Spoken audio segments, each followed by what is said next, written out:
श्री परमात्मने नमः। श्रीमद् भगवद गीता, नवम अध्याय है।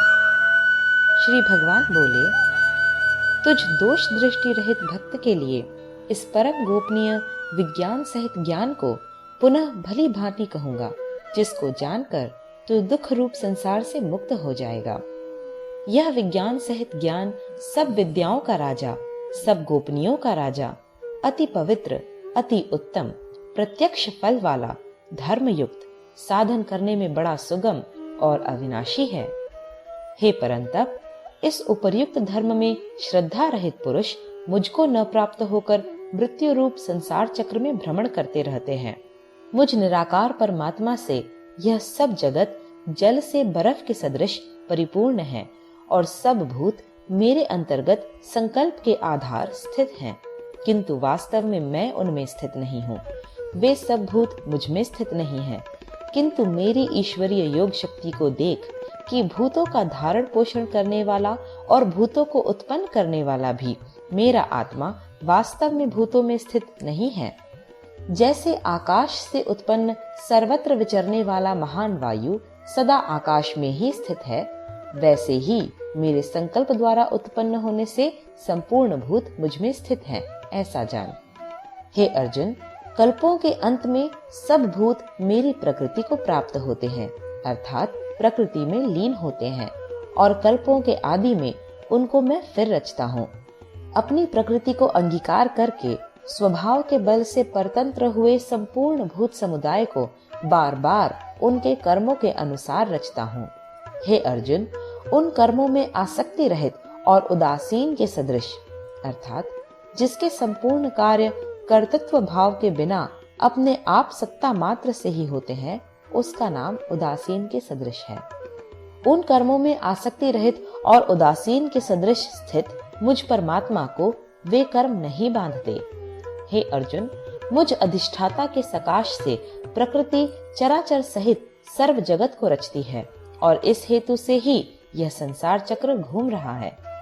मेरे परम भाव को न जानने वाले मूढ़ लोग मनुष्य का शरीर धारण करने वाले मुझ संपूर्ण भूतों के महान ईश्वर को तुच्छ समझते हैं, अर्थात अपनी योग माया से संसार के उद्धार के लिए मनुष्य रूप में विचरते हुए मुझ परमेश्वर को साधारण मनुष्य मानते हैं।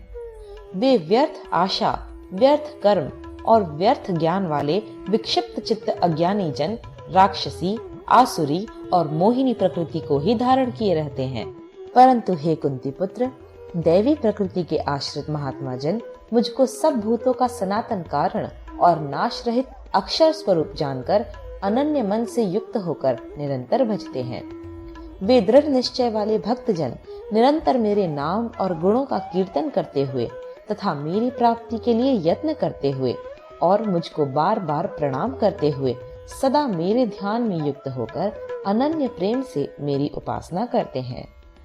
दूसरे ज्ञान योगी मुझ निर्गुण निराकार ब्रह्म का ज्ञान यज्ञ के द्वारा अभिन्न भाव से पूजन करते हुए भी मेरी उपासना करते हैं, और दूसरे मनुष्य बहुत प्रकार से स्थित मुझ विराट स्वरूप परमेश्वर की पृथक भाव से उपासना करते हैं।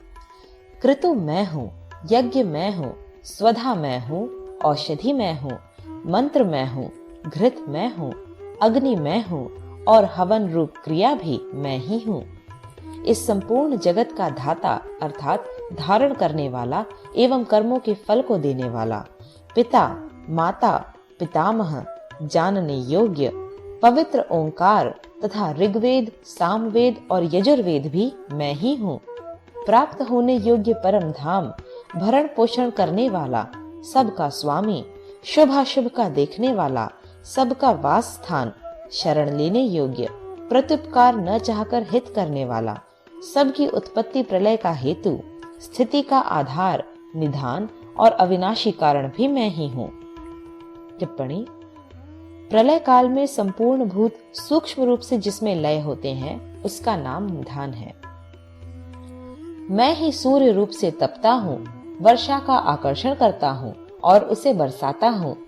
हे अर्जुन, मैं ही अमृत और मृत्यु हूँ, और सत असत भी मैं ही हूँ।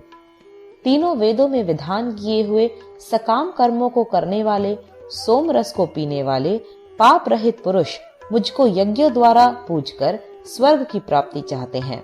वे पुरुष अपने पुण्यों के फल रूप स्वर्ग लोक को प्राप्त होकर स्वर्ग में दिव्य देवताओं के भोगों को भोगते हैं। वे उस विशाल स्वर्ग लोक को भोग कर पुण्य क्षीण होने पर मृत्यु लोक को प्राप्त होते हैं। इस प्रकार स्वर्ग के साधन रूप तीनों वेदों में कहे हुए सकाम कर्म का आश्रय लेने वाले और भोगों की कामना वाले पुरुष बार बार आवागमन को प्राप्त होते हैं, अर्थात पुण्य के प्रभाव से स्वर्ग में जाते हैं और पुण्य क्षीण होने पर मृत्यु लोक में आते हैं। जो अनन्य प्रेमी भक्तजन मुझ परमेश्वर को निरंतर चिंतन करते हुए निष्काम भाव से भजते हैं, उन नित्य निरंतर मेरा चिंतन करने वाले पुरुषों का योग क्षेम अर्थात भगवत स्वरूप की प्राप्ति का नाम योग है और भगवत प्राप्ति के निमित्त किए हुए साधन की रक्षा का नाम क्षेम है। उन नित्य निरंतर मेरा चिंतन करने वाले पुरुषों का योग क्षेम मैं स्वयं प्राप्त कर देता हूँ। हे अर्जुन, यद्यपि श्रद्धा से युक्त जो सकाम भक्त दूसरे देवताओं को पूजते हैं, वे भी मुझको ही पूजते हैं, किंतु उनका वह पूजन अविधि पूर्वक अर्थात अज्ञान पूर्वक है, क्योंकि संपूर्ण यज्ञों का भोक्ता और स्वामी भी मैं ही हूँ, परंतु वे मुझ परमेश्वर को तत्व से नहीं जानते, इसी से गिरते हैं अर्थात पुनर्जन्म को प्राप्त होते हैं। देवताओं को पूजने वाले देवताओं को प्राप्त होते हैं, पितरों को पूजने वाले पितरों को प्राप्त होते हैं, भूतों को पूजने वाले भूतों को प्राप्त होते हैं और मेरा पूजन करने वाले भक्त मुझको ही प्राप्त होते हैं।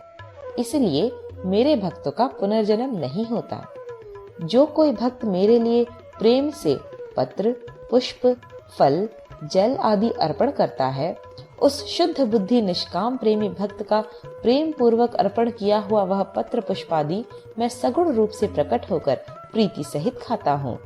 हे अर्जुन, तू जो कर्म करता है, जो खाता है, जो हवन करता है, जो दान देता है और जो तप करता है, वह सब मेरे अर्पण कर। इस प्रकार जिसमें समस्त कर्म मुझ भगवान के अर्पण होते हैं, ऐसे संन्यास योग से युक्त चित्त वाला तू शुभाशुभ फल रूप कर्म बंधन से मुक्त हो जाएगा और उनसे मुक्त होकर मुझको ही प्राप्त होगा। मैं सब भूतों में समभाव से व्यापक हूँ, न कोई मेरा अप्रिय है और न प्रिय है, परंतु जो भक्त मुझको प्रेम से भजते हैं वे मुझ में हैं और मैं भी उनमें प्रत्यक्ष प्रकट हूँ।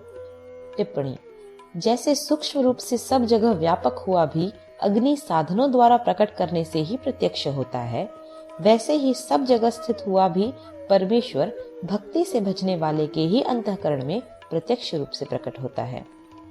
यदि कोई अतिशय दुराचारी भी अनन्य भाव से मेरा भक्त होकर मुझको भजता है, तो वह साधु ही मानने योग्य है, क्योंकि वह यथार्थ निश्चय वाला है, अर्थात उसने भली भांति निश्चय कर लिया है कि परमेश्वर के भजन के समान अन्य कुछ भी नहीं है। वह शीघ्र ही धर्मात्मा हो जाता है और सदा रहने वाली परम शांति को प्राप्त होता है।